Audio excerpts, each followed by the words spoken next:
اصرار ہے کہ نہیں وہیں علم دکھلائیے، تو آ جائیے درود تاج کی تلاوت کیجیے. اللہم صلی علی سیدنا محمد صاحب التاج والمعراج والبراق والعلم. اپنی طرح سے نہیں پڑھ رہے یہ آپ جانتے اگر ہمارے یہاں جب درود ہے تو اس میں فوراً آل کا ذکر بھی. یہ درود ٹھیک ہے، یہاں پر اس درود میں آل کا ذکر کہیں نہیں، علم کا ذکر ہے.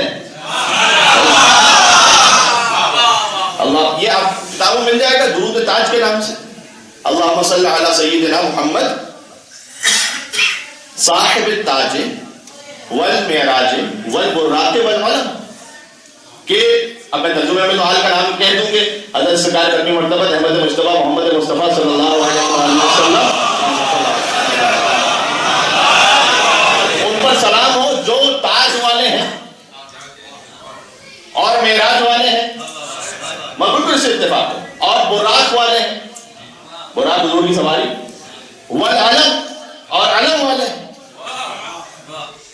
یہ علم بدر میں بھی ہے، یہ علم احد میں بھی ہے، یہ علم خیبر میں بھی ہے.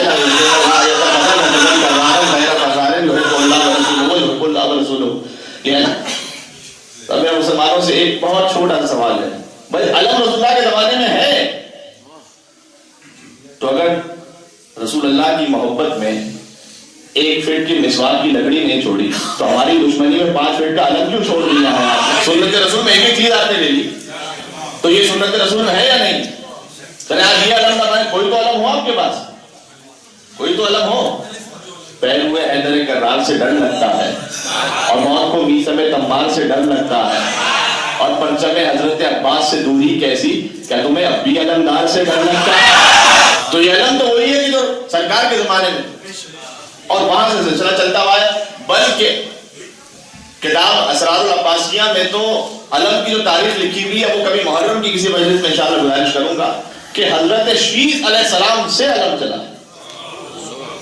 یعنی زمانہ آدم علیہ السلام.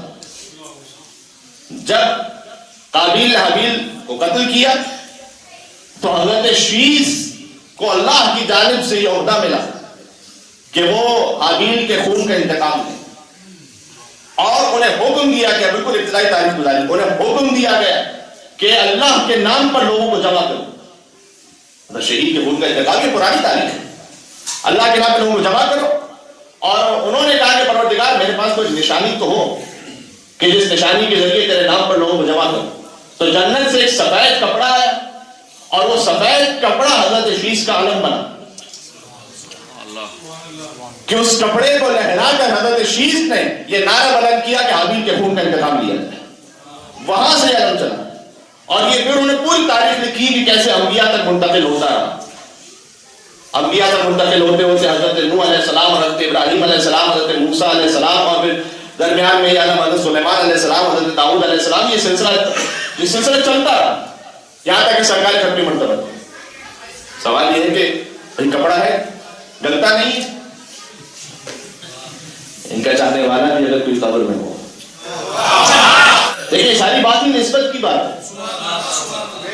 بات ہی نسبت کی ہے نا. آپ جا رہے ہو $50 ملین کا کوئی گھر ہے، اس کے قریب سے گزرے تو یہاں چونکہ ادب سلام کرتے گزرتے ہیں، کبھی ایسا ہوتا ہے؟ ایک 5,000 کی چوپڑی اور اس پر غازی کا علم لگا، اور ہمارے کوئی تعظیم کرتے ہوئے گزرتے ہیں، کہیں $multi million کا کوئی گھر دیکھ لیا ان کا 2.5 ہفتے میں ضرور گزرتے ہیں کہ کاش ہمارا ہوتا. لیکن یہ ادب سے جھک کر تعظیم کرتے ہوئے تو نہیں گزرتے. لیکن جہاں غازی کا علم لگا مختصر سا کوئی ایسا گھر کہ شاید جس میں ہم رہ بھی نہ پائیں خود سے، لیکن وہاں علم لگا ہوا ہے، آپ ادب احترام سے جھک کر ادب کے ساتھ تعظیم کے ساتھ وہاں سے گزرتے ہیں. ایسا ہی اجلا کہ آپ کپڑے کا احترام کر رہے ہیں، کپڑے سے کہاں شفا ملے گی؟ کیا قرآن میں نہیں ہے کہ حضرت یعقوب کے کپڑے سے کسے شفا ملے گی؟ کپڑا تو سامنے کی بات ہے نا، لیکن وہ منسوب کس سے؟ حجت خدا سے منسوب ہے. مجھے جملہ کہنے دیں، جو خالی مٹیریل کو دیکھ کر سجدہ نہ کرے وہ شیطان کا نمائندہ ہوتا ہے. آدم مٹی ہے نا،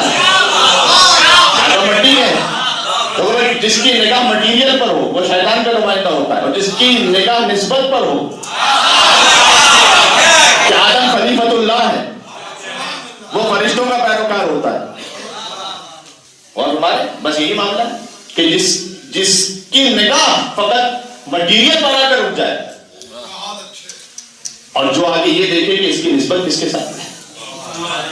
سرکار قاضی ابوالفضل عباس علیہ السلام کے ساتھ غور فرمائے، واقعی یقین فرمائیے کہ اس علم کی وہ لاج رکھی کہ حتیٰ جب یزید اللعین جیسے فاسق اور فاجر اس کے سامنے بھی وہ جب تبرکات لے لیے گئے تھے تو اس نے کہا تھا کہ انظروا الی ھذا العلم، اس علم کو دیکھو کہ اس کا رستہ اب تک سلامت ہے۔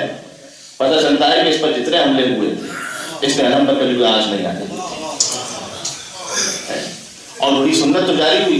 کراچی میں جب بم بلاسٹ ہوا، جلوس میں عاشور کے جلوس میں چھوٹے چھوٹے بچوں کے ہاتھ میں علم تھا۔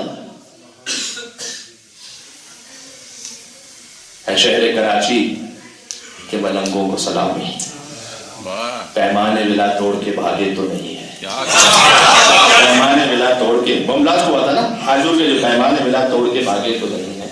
اور بوڑھا تو بڑی بات ہے، بچوں کی وفا دے، میدان علم چھوڑ کے بھاگے تو نہیں ہے۔ اس لیے یہ علم ہمیں طاقت اور قوت نصیب کرتا ہے کہ جو مطلق اتباع حسین ابن علی میں جس کی زندگی گزری، مطلق کوئی ایک ضعیف جھوٹی روایت بھی نہیں کہ کہیں حسین ابن علی کے سامنے عباس نے یہ کہہ دیا ہو کہ مولا یہ کر لیجئے تو بہتر ہوگا۔ دوسرے بزرگوں کے کلام ملتے ہیں جو میں تاریخ میں اس کو نام نہیں دینا چاہتا، اپنے اپنوں کے بھی ملتے ہیں جنہوں نے مشورہ دیا، چاہے انہوں نے خلوص سے بھی مشورہ دیا ہو کہ مولا بیویوں کو ساتھ لے کے نہ جائیے، لیکن کہیں کوئی ضعیف روایت بھی نہیں، کہیں نہیں کہ حسین نے کچھ کہا ہو، عباس کے سامنے یہ کہہ دیا کہ مولا یہ ہو جائے تو بہتر ہوگا، باقی آپ کی مرضی نہیں۔ اس نے کبھی کیا، کیوں، کہاں، کیسے، کس لیے پوچھا ہی نہیں۔ برحمتك يا أرحم الراحمين وصلى الله على محمد وآله